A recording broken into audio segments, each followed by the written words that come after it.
We are at, what's the name of this oyster farm? The Freycinet Marine Farm. Marine Freycinet Farm. Marine Farm. Okay. Yeah. All right. We're with Gareth. And so, what is this machine here? This is what they call the oyster grading machine. So every time the oysters come out of the water or be taken to harvest, they want to make sure that they're all the same size. If you have a large oyster in a rack with a small oyster, the larger one will outcompete the small one, and then the small one won't survive quite as well. Oh. And also, when they're taking them to harvest and they're putting them on plates in the restaurants, they want to make sure they're all the same size as well. That makes sense. It doesn't look as good if they're all. So how does this machine mismatched. actually do that? Yeah, so how it works is the oysters start off in a big hopper up here, Uh-huh. and they get dropped down on this white conveyor belt, taken up here. When the machine's operating, this big tank is full of water that fills up to about here, Uh-huh. and these 4 cylindrical barrels are slowly turning and rocking from side to side. So as the oysters come off this conveyor belt, they float along in the water until they find the correct size hole, and then they fall through the hole, come up another conveyor belt, and then they're deposited on the containers. So are there on the floor. different hole sizes Yeah, so there? this is Yeah, small so that's or smaller, those are bigger. larger. Larger, and the other one is the And same. if you look on the back wall over there behind or in front of you guys, over there, you can see the racks that are even smaller again. Right in front of you. You mean this one? Yeah. Oh, yeah. Oh, wow. Oh, so that's how they kind of segregate them into different sizes. Yeah, So that exactly. you can sell them in the same type of oyster. Do you know whether the are the bigger ones more of a delicacy or the smaller ones, or how do they? Depends where you are. Here, that bistro size, as they call them, is about 6 to 7 centimeters. That's the ideal size. I see. It gets into, it takes a lot longer than the 2 to 3 years otherwise, and then it's not I see. profitable turnaround. Cool. I'll show you some larger oysters a little bit later, but the ones that are consumed to about that 6 to 7 centimeter mark. Okay. It's a good thing. Awesome. But yeah, I had a guy on Nestle on one of my tours years ago, and he said that the salt Maltesers, do you guys have those in the States? They're like a little chocolatey ball. They're all exactly the same size, and he was saying that they had a similar machine to this, where they would go up a conveyor belt and it'll be sorted into the right size hole, so they'll all come out very uniform. Mm-hmm. But back in the day when they had 90,000 oysters, they used to sort them using their hands, and then they got this machine, and it's just improved efficiency massively over the years. But these are, I'll show you the 2 types of oysters. So this is there's 2 main types here. We've got these ones, which I'll chat about later, and these ones. So this is a native Tasmanian oyster. This is called the Hangazi oyster, or flat oyster. There's other flat oysters all over the world, but this one's only found here. And this is what the Palawa indigenous people of Tasmania used to eat. They used to collect these up. The women used to be able to hold their breath for up to 5 minutes under the water, dive down nice and far, collect these up off the bottom of the sea floor, and consume them and eat them. And feed their whole families. If you walk up and down the white sandy beaches around the Freycinet Peninsula, you'll see shells that have just been discarded all over the sand dunes. That's because they didn't really have a use for the shells, and they call them Aboriginal middens, which are cultural living sites from thousands of years ago. It's pretty amazing. In terms of Western consumption, we don't consume these ones as much. They were quite heavily dredged back in the 1950s. It also takes about 5 years to get to edible size, so it takes a lot longer. And because they live on the muddy seafloor, they also take up a little bit of that mud, sand and silt, so they don't quite have that same flavour profile as an oyster that lives up top in that intertidal sort of zone. But that's them. You can see those if you want. They're pretty big. Yeah. It's more of a knife and fork sort of a jobby in some cases. Mm-hmm. A lot of it's obviously the shell, but there would be a sizable piece of meat in there. And then the other oyster, back around the same time that these were dredged back in the 50s, and there weren't that many around, a group of scientists from Tasmania went to Japan, actually, of all places, and found these. They wanted to introduce a new aquaculture, and they brought back the Pacific oyster. Mm-hmm. They didn't really know anything about it at the time, but they threw them into the waterway here, and the water temperature that we have here is perfect for these guys to spawn during the summer months, which is ideal. And they've just taken off, as you Awesome. You asked me earlier about how they Yeah. started with 90,000 oysters and now they have 3.5 million. They've just been slowly increasing them. So That's these great. guys purchase their oysters in. They don't actually catch the larvae from the spawn. I'll chat more about that over there because it'll make more sense. But over the years, as they've started generating more income, they've been able to purchase more baby oysters, or spat as they call them, and then each year that just goes up and up and up as they sell more oysters. Interesting. But this is the Pacific oyster, as you guys know very well. Uh-huh. There's two main types of oysters in Australia that we eat. It's that and the Sydney Rock.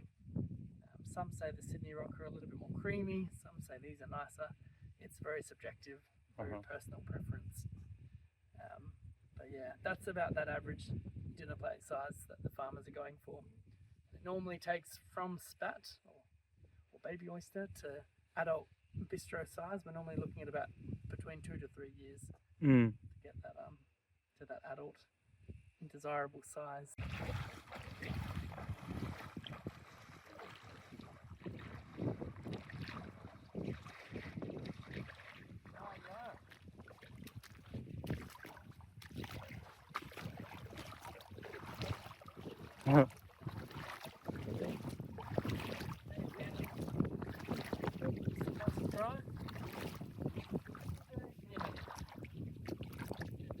It does get stuck. Yeah. Like, all right. When we wander through, try follow my footsteps. Oh, okay. Deviate too much, you can slip in the mud. Okay. Whereas our path that we walk is pretty firmly trodden. Okay. Guys, welcome to the demonstration part of the lease. So, the farmers have thoughtfully erected this for us to show us what the oysters are living in when they're in the water. When it's a high tide like today, well, it's not super high, it's about middle at the moment. You can't really see anything because everything's underwater. Yeah. So this little demo is perfect to give you a bit of an understanding of what goes on underwater. But I'll start by saying that oysters are hermaphrodites, so they can change sex multiple times during their life, which I find pretty fascinating. And every year, as that water temperature warms up in the river here, it's about February that normally happens, and in the ocean it's closer to March. When it warms up, the oysters will spawn, and the male oysters will spawn sperm, the female oysters will spawn an egg. They call these also gametes, like female and male sex cells. And as they spawn, they're all floating around trying to find each other, trying to find their purpose in life. Male will meet female, and then they'll become a free swimming larvae, swimming around trying to find a rocky substrate to attach onto. Once they attach onto that rocky substrate, that's when the shell starts forming and the meat starts forming on the inside slowly. Interesting. Now, typically speaking, that rocky substrate is in the intertidal zone. You know, when you were children and you might have gone looking for oysters in the river. Yeah. Normally they're quite easy to get to because they're quite high up. They're not floating around on the floor like the Angazi oyster is. They'll be in that intertidal zone. And what that means for the oysters is that inside of them they've got something called a adductor muscle. And that muscle is attached here and here, and that controls the opening and closing of the oyster. So when the oysters are in the water, the oysters are closed. That muscle is, sorry, I'm getting all mixed up here. When they're in the water, that muscle is relaxed and the oyster is open. And that means that the oysters are filter feeding away, eating away. An average adult oyster can filter anywhere between 8 to 10 litres of water per hour. Quite a lot. Wow. And That's a when lot they're of filtering. feeding, they're eating, they're getting nice and plump. And then when they're under the water, so when the tide's all the way in, they're eating, and when the tide's out, they close themselves up. So that muscle inside gets nice and strong, hardens up. The shell also gets a bit of natural sunlight, and that helps harden it up as well. When they're taken to market, that strengthening process is very important, because if they don't have it strong, the oysters will only last about 24 hours, and then they'll open up and they'll go off. Whereas if they're sending them to the mainland, they want to make sure that that muscle is nice and strong, otherwise they won't stay fresh. But if they've been conditioned correctly, the average adult oyster can last between 7 to 10 days out of the water and still be totally fine, which I find amazing. So every year as the water temperature warms up and they spawn into the water, you can imagine that all that larvae here ends up in the ocean, never to be seen again. There was a technique in the early stages where they put these wooden poles in the water and they'd wrap tar around the outside of those poles, and that'd be a very good rocky substrate for the oysters to attach onto so they could catch a lot of that larvae. But they were finding that they wasn't catching as much as they'd hoped, and the oysters were also taking on a little bit of a tar flavour as well. Interesting. Which wasn't That's ideal often what you resale. see in oyster farms is Yeah. they have them attach on these posts and stuff, Yeah, right? yeah. Not here. So they've turned away from it a little bit. Nowadays they use hatcheries instead. And hatcheries are like a big controlled body of water with a big brood stock of oysters, so they can heat and cool that water temperature and pretty much get them to spawn whenever they want. Those plastic hooks, given the time of the year, they want to make sure that when the tide is low, the oysters are These guys, water. right? This is the new style. Yeah.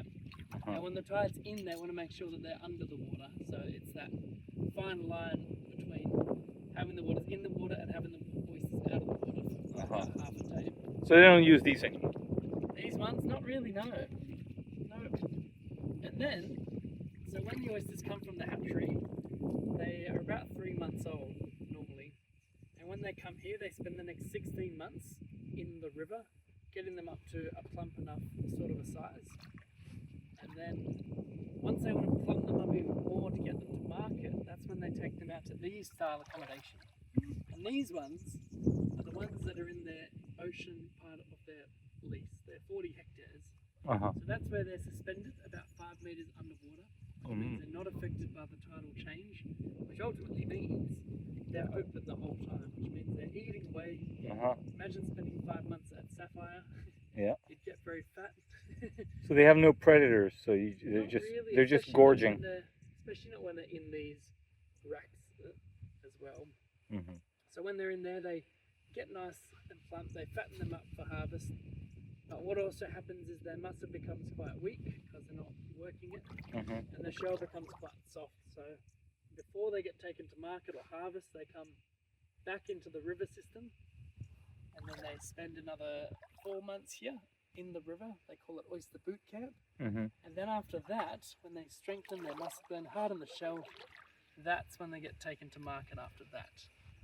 Sometimes these guys, they're quite lucky because their shop front's only about 10 minutes away from the farm. So quite often they can get away with taking oysters straight out of the ocean lease. And if the mussels aren't as strong and they're going to open up soon, it doesn't matter because they're going to be shucking them and using them within about 24 hours anyway. Yeah, I think these ones must be, not sure, I don't know exactly where they place all their oysters, but yes, my understanding is the ones that we show people are in here. And this will be a real farm.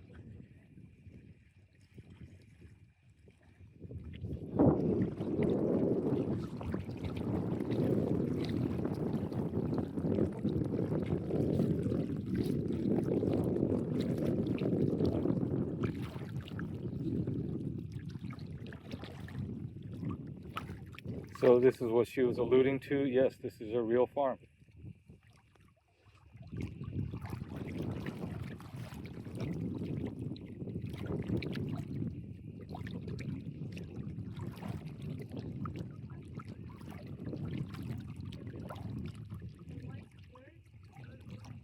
Pelicans. Yeah. Apparently our pelicans here look very different to the ones in the States. Ours are very white and look quite elegant, but Americans I had the other day said that the ones in the States are brown and aren't as attractive. I was like, oh, it's a bit harsh. I want to show you guys some of the pet oysters. Pet oyster. Yeah.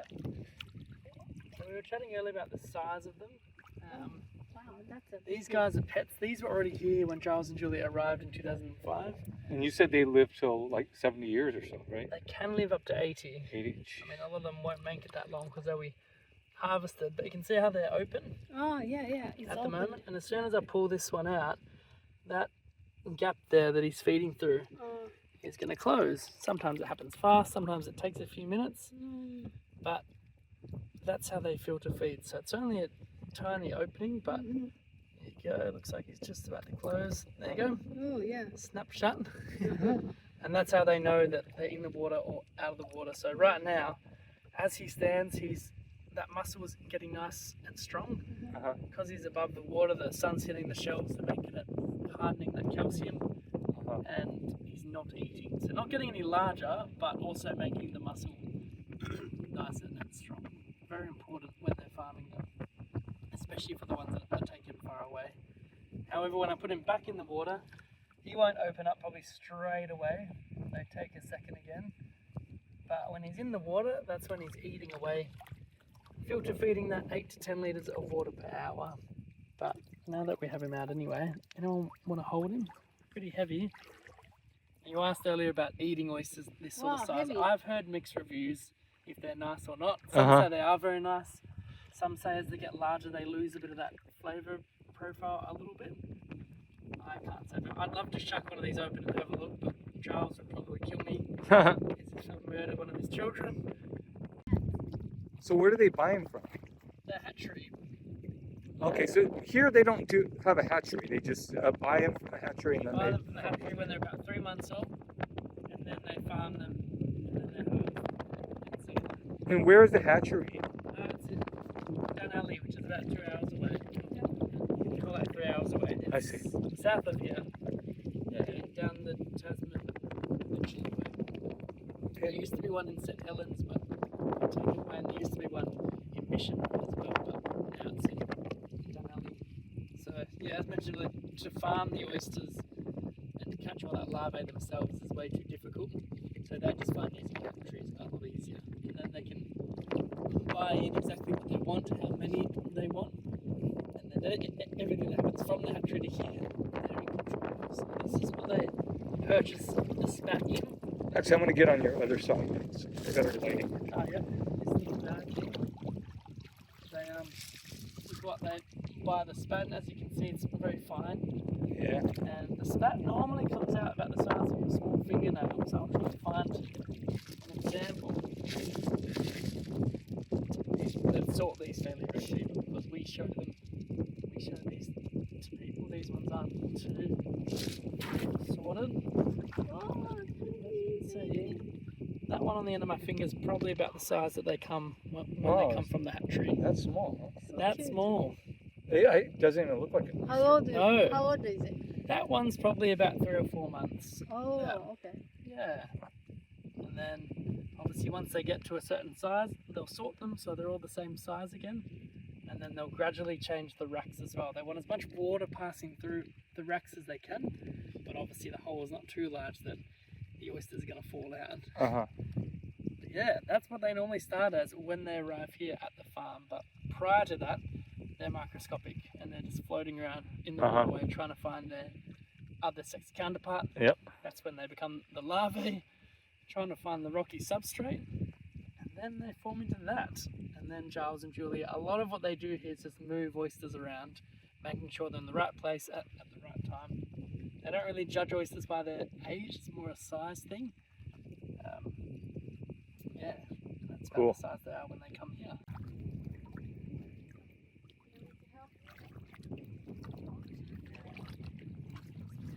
It's always easy with you. I'll walk your way just a little bit. Your way just a little bit more. あんたの方、yeah. Might go this way just a little bit more. And I might go my way. More. There we go.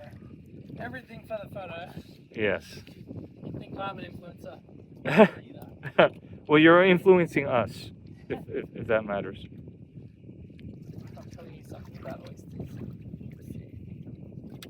So we're setting up the table for the oyster consuming experience now.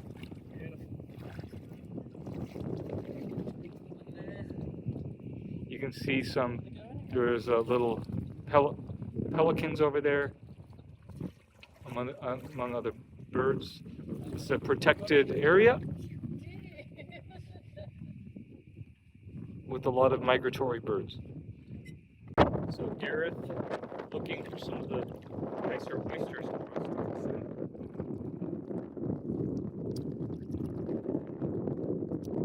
Okay, Gareth, don't kill yourself. I probably won't eat more than 50 oysters. Yes.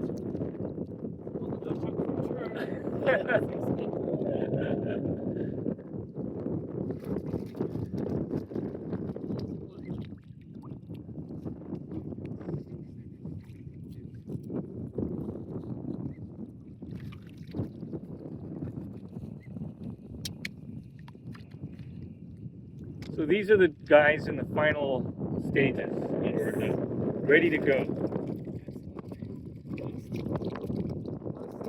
Nice and meaty and great.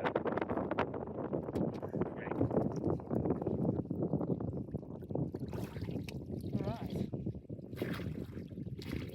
So, go and chuck these ones. All right. Watch out, it's a little muddy over here. Take it back to the table. Alright, so there's some shucking going on here. So if you're interested, the two main types that oysters get shucked.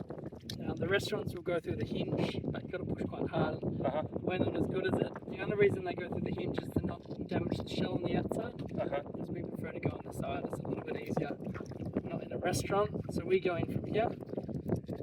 And get your knife across to the other side, cut that adductor muscle off from the top, lift off that lid. Sometimes you want to give it a quick rinse because you might have knocked some of the shell in. And then cut the adductor muscle off here, and flip it over, and you've got that beautiful white oyster on the top, like so. Here you are. This is the big one.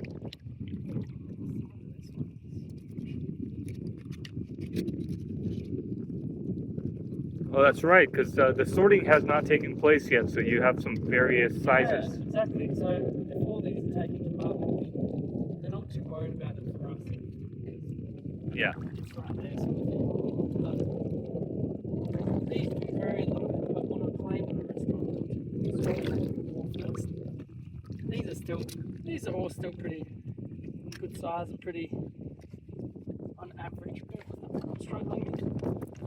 Well, it's good to have a sample of a variety of them. Exactly. Yeah.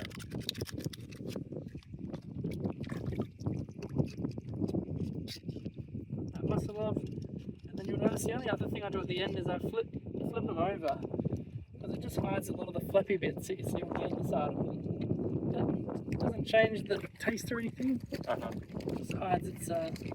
But it's more, it's prettier to look at. It is, exactly. More appealing for something you're about to put in your mouth. See, there's a shell. And then just leave the shells on the table. Give some room on that plate. Yeah.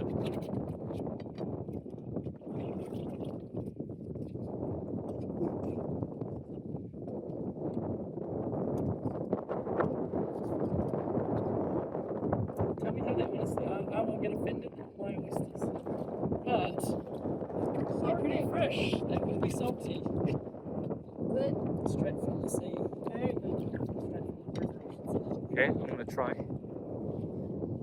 Can you put some lime on it?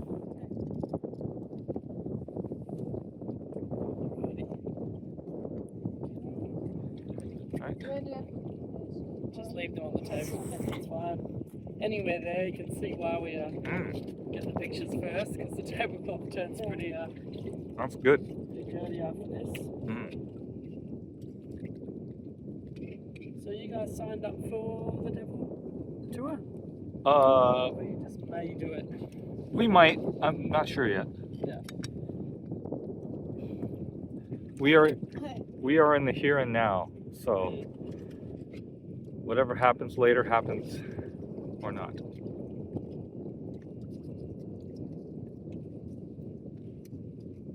All right, thank you. So, courtesy of Gareth, we are enjoying this one.